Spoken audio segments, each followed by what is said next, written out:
call to the honourable member for Kennedy.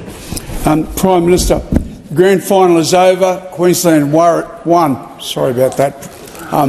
Season's over. 1,000 North Queensland rugby league players are bored, and you know PM, an idle mind, is the devil's workshop. In some of the last jungles left on Earth, 3 million pigs are destroying our fauna and flora. Please give the boys back their rifles and licensed. The chamber was silent at first, almost too silent. The kind of silence that feels like the earth itself is holding its breath, waiting for something extraordinary to happen. And then, like thunder exploding across a clear sky, it came.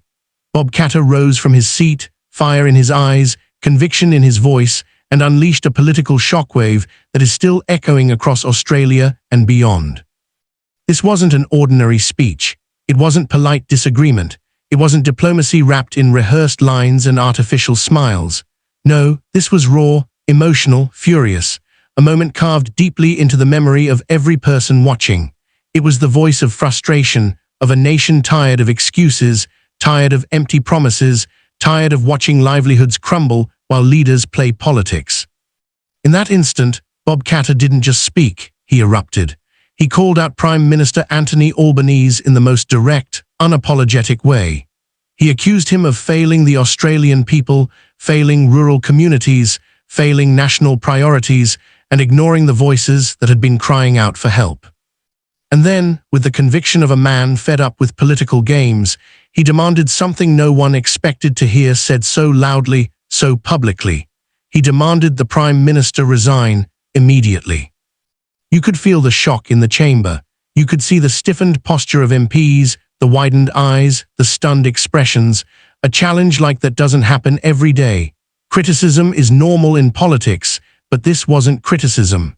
This was a declaration, a line drawn in the sand, a moment of truth that pierced through the polished veneer of parliamentary theatre.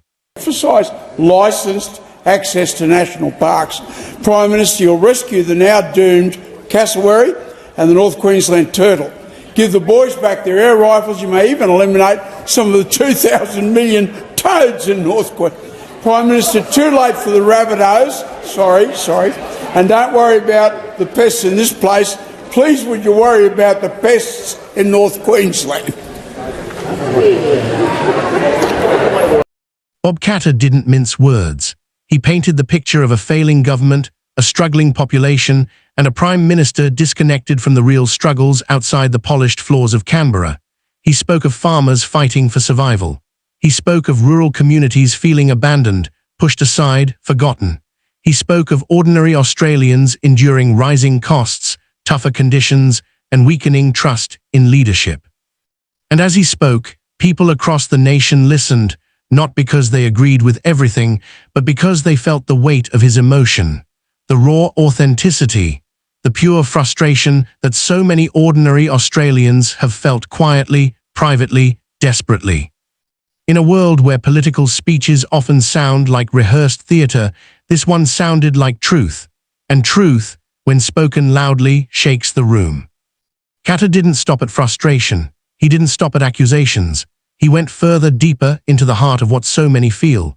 He accused the government of being out of touch, disconnected from real life, more focused on reputation and optics than on solutions. He pointed directly at national issues, power costs, agriculture struggles, national security concerns, and the feeling that Australian values and needs were being sidelined. And then came the moment, the one sentence that froze the room, the one line that exploded across social media within minutes. A fool, Prime Minister. Never before had those words been spoken so boldly, so publicly within the walls of Parliament. It electrified the chamber, gasps echoed, even those who disagreed felt the magnitude of the moment. Because whether one supported the statement or not, one thing was clear, this was courage. This was fury weaponized with purpose. This was a man standing not for his own career, not for political points, but for the people he believed were being ignored. If you've watched this far, it means you're someone who cares about truth, accountability, and real leadership, and voices like yours matter. So if you want more honest conversations and powerful stories the mainstream won't give you, hit subscribe right now. It takes a second, but it makes a massive difference. Subscribe, turn on notifications, and join a community that refuses to look away. Together, we stay informed, we stay strong, and we make sure our voices are heard.